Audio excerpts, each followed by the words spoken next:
Madame, Monsieur, merci de votre fidélité, infiniment merci, de votre fidélité à Actualité Hebdo. La suite de l'émission, c'est dans un tout petit instant avec le secrétaire exécutif du CERD Tola, le professeur Charles Binam Bikoy. A tout de suite. Professeur Charles Binam Bikoy, alors, toute cette théorie-là, si l'on ose dire, que vous développez est intéressante, mais on se place un peu à la place du Camerounais qui vous écoute, qui vous regarde. On dit aujourd'hui, peut-être que c'est dépassé aujourd'hui, l'Afrique noire est mal partie. C'est, on va dire, c'est ancien et peut-être même complètement faux désormais. Mais comment vous faites comprendre à ce Camerounais-là aujourd'hui qu'il y a des possibilités quand il voit, on va dire, la pauvreté dans laquelle il vit, pendant que vous discourez, on va dire, dans ces grandes conférences, notamment celle de Yaoundé cette semaine? Je vais vous répondre comme je l'entends. Je dis que si nous sommes dans la pauvreté, c'est parce que les systèmes qui sont en place sont des systèmes de pauvreté et donc d'appauvrissement. Quand vous coupez l'homme de ses racines, de ce qui lui donne sa raison d'être au quotidien, et pour lui faire miroiter un autre soi, on ne vit pas dans un miroir. Mais quand on est... Imaginons que le miroir soit coupé et que l'homme soit en face de son quotidien. Le plus démuni a le devoir de chercher à tirer le meilleur de cet environnement-là, de s'organiser pour que cet environnement, son environnement à lui, donne les réponses aux questions qu'il peut se poser. Or, notre problème, et c'est là que le discours est utile, le problème, c'est de n'avoir pas assez réfléchi.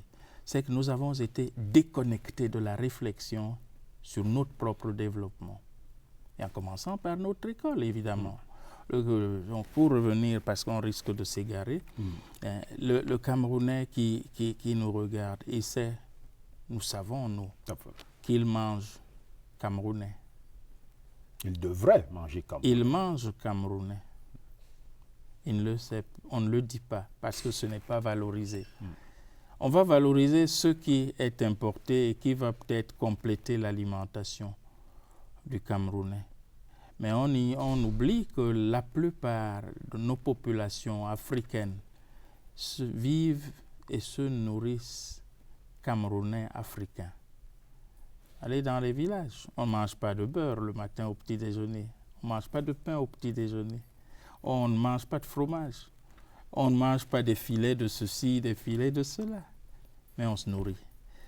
Donc, par contre, les éléments complémentaires de cette alimentation-là, qui sont de l'ordre de l'industrie, sont des éléments les éléments d'appoint sont prioritaires sur les éléments tendance essentiels. À oublier l'essentiel, c'est voilà, de ça qu'il s'agit. Il me semble que c'est de cela qu'il s'agit.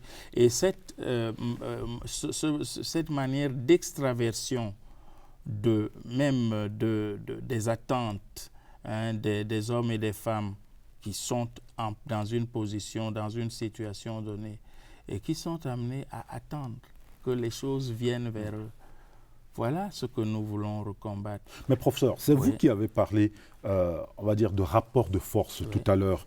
Est-ce que finalement, parce que justement, ce rapport de force aujourd'hui est à la défaveur de l'Afrique, si l'on ose dire, est-ce que entre, on va dire, le développement ou s'accrocher à nos traditions et véritablement se développer simplement en puisant chez les autres, on ne devrait pas choisir? Ça a l'air absurde. Hein? Oui, bien sûr. Bien sûr, je vais vous citer l'exemple Vous savez, à cette conférence était invité l'un des meilleurs penseurs du développement de la Nouvelle Chine. Malheureusement, il est sur un agenda tel qu'il ne pouvait pas, à cette période-ci, être avec nous. Mais nous avons eu des échanges extrêmement intéressants. La question que vous posez, elle a été posée ailleurs. Et nous regardons ailleurs. Et les gens se sont posés la même question, y compris les esclaves autrefois. Les esclaves autrefois aux États-Unis, dans les maisons des maîtres, lorsqu'il y avait au champ des révoltes, que faisaient les esclaves qui servaient le maître dans la maison? Ils étaient du côté du maître, en disant mais enfin, qu'est-ce qu'ils veulent ces nègres? C'est-à-dire leurs frères et sœurs sur ça a l'air plus facile. Voilà, mais il suffit, dans la maison déjà du maître. ce qu'ils ont leur devrait nous suffire. On peut manger déjà là. Mais les autres disaient, nous ne sommes pas des tubes digestifs. Nous ne voulons pas seulement manger, nous voulons produire ce que nous mangeons, nous voulons produire notre liberté et être responsables de notre liberté et de dire notre destin. Nous sommes dans cette position aujourd'hui. Tout, lorsque je reviens, et c'est le sens de mon indication, de ma référence à la division internationale du travail. C'est trop facile. Vous autres n'avez rien à faire. D'ailleurs, on vous a mis dans la tête que vous n'avez pas de pensée. Donc, vous ne pouvez pas imaginer des possibles, des futurs, a fortiori des futuribles. Donc, laissez-nous penser, remplissez vos pensées. Hein? Et travailler tel que nous pensons d'un côté, vous n'avez qu'à consommer. Voilà la division internationale du travail. Et c'est cette division-là reproduite et multipliée à l'échelle des États, à l'échelle des pays, à l'échelle des villages, qui nous fait subir aujourd'hui, puisque vous parlez d'un rapport de force, le rapport qui écrase le destin des hommes et qui fait que nous avons besoin de politiques alternatives. Mais nous n'allons pas jusque-là. Nous disons qu'il faut que la science, les hommes de science se mobilisent, reprennent la discussion et développent un discours sur la volonté politique qui semble aller dans le sens d'une quête de développement.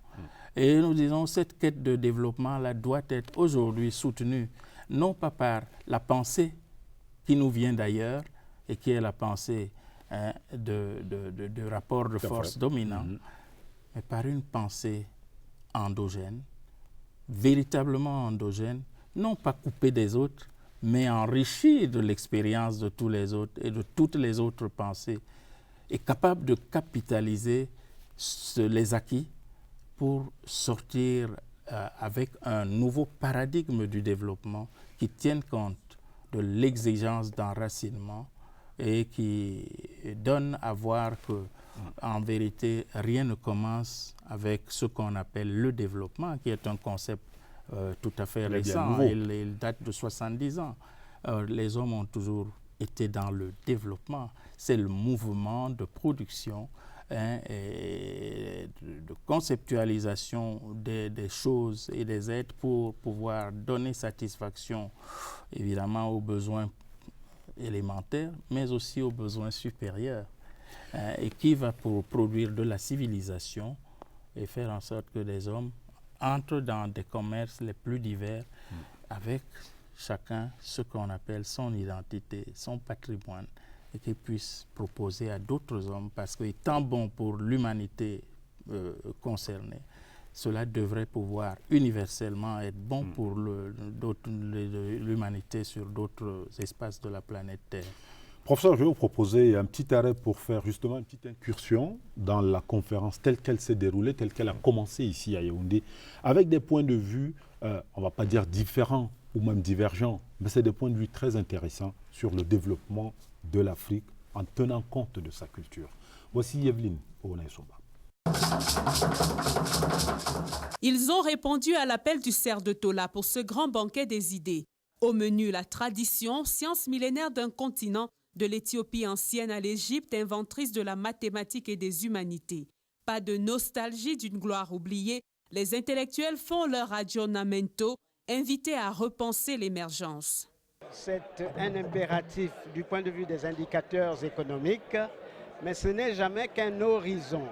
Il était important d'intégrer des variantes internes du pays, prendre en compte les cultures internes, les institutions anciennes, prendre en compte toute l'intelligence de la priorité des intérêts du continent africain. Du haut de son éminence, Goran Hayden, le politologue, ancien conseiller du président tanzanien Julius Nyerere, professe « Il faut regarder le verre à moitié plein de nos traditions dans un renouveau idéologique fécond ». Sa leçon inaugurale est une invitation au pragmatisme et à l'action.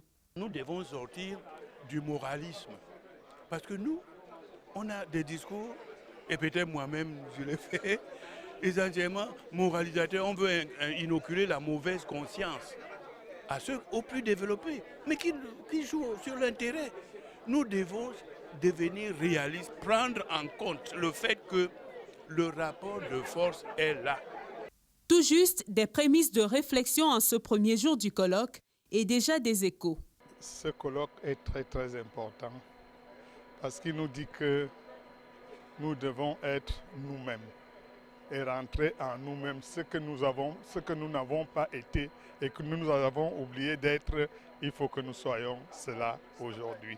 Oui, c'est très important parce que nous sommes en train de revoir comment la culture est en train d'être valorisée et également la tradition. Mais nous sommes des prêtres. C'est nous qui devons guider le peuple. C'est nous qui devons montrer la voie au peuple. C'est nous qui devons repenser notre façon de faire, notre développement. Et je dis que si nous ne considérons pas nos valeurs traditionnelles, nos valeurs africaines, l'Afrique ne va jamais décoller, quelles que soient les méthodes qu'on va nous importer.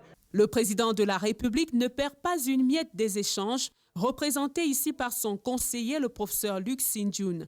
Dans ce magma d'idées en ébullition se joue peut-être le destin économique et politique du continent, mais le fin mot est attendu. Alors, professeur Charles Binam Bikoy, est-ce que finalement, en acceptant ce qu'on appelle la mondialisation, l'Afrique n'a pas simplement sacrifié ses traditions? Parce que nous sommes dans la mondialisation, qu'on le veuille ou non. Mais nous avons toujours été dans la mondialisation. Et il ne faut pas se laisser distraire par des propositions, des concepts qui apparaissent nouveaux, alors que la pratique des choses est ancienne. Quand vous amenez, on vous dira, je prends un exemple qui va peut-être retenir l'attention. On vous dit, le premier évêque camerounais a été sacré en 1955. L'évêque est à Yaoundé, mais qui le sacre? Il est au Vatican, qui le nomme. Hein? Et du Vatican, il a le contrôle sur les consciences des ouailles du grand évêché ou de l'archevêché de Yaoundé. Donc, il ne faut pas se tromper. La toile a été tissée depuis très longtemps.